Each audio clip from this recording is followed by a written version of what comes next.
बुलढाणा जिल्ह्यातल्या जळगाव जामोद शहरामध्ये काल मध्यरात्री एका महापुरुषाची विटंबना झाल्याची घटना घडली आहे आणि त्यामुळे तणावाचं वातावरण निर्माण झालं होतं।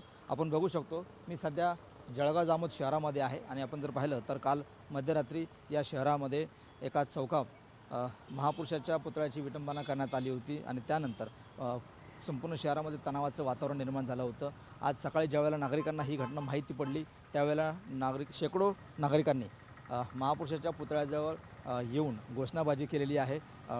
अनेक घोषणाबाजी केल्याच्या नंतर पोलिसांनी तात्काळ जो आरोपी आहे त्या आरोपीला तांत्रिक उपकरणांची आधारे तात्काळ अटक केलेली आहे आणि नागरिकांना शांततेचे आवाहन केले। मात्र नागरिकांनी आमच्या ताब्यात द्या अशा पद्धतीच्या घोषणा दिल्यानंतर पोलिसांनी तात्काळ शांततेचं आवाहन केलं होतं। तर नागरिकांनी संपूर्ण शहरसुद्धा या ठिकाणी बंद ठेवलं होतं। आता सध्याची परिस्थिती आपण जर पाहिली तर सध्या तणावपूर्ण वातावरण जरी असलं तरी संपूर्ण शहर हे शांततामय झालेलं आहे। पोलिसांनीसुद्धा नागरिकांना आवाहन केलं आहे की कोणत्याही प्रकारच्या अफवांना बळी पडू नये आणि शांतता ठेवावी अशा प्रकारचं आवाहन पोलिसांनी केलं आहे। त्यामुळे आता सध्या जी परिस्थिती आहे सध्या ही पूर्वपदावर येत आहे आणि संपूर्ण जी काही दुकानं बंद होती, बाजारपेठ बंद होती, ती सध्या आता पूर्वपदावर येताना आपल्याला दिसत आहे। एकंदरीत पाहिलं तर या घटनेनं संपूर्ण परिसरामध्ये तणावाचं वातावरण निर्माण झालं होतं। तगडा पोलीस बंदोबस्त या ठिकाणी लावण्यात आलेला आहे। मात्र कुठलाही अनुचित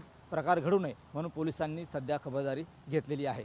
कॅमेरामन अश्विन टापरेसह गणेश सोळंकी, TV9 मराठी, जळगाव जामोद, बुलढाणा।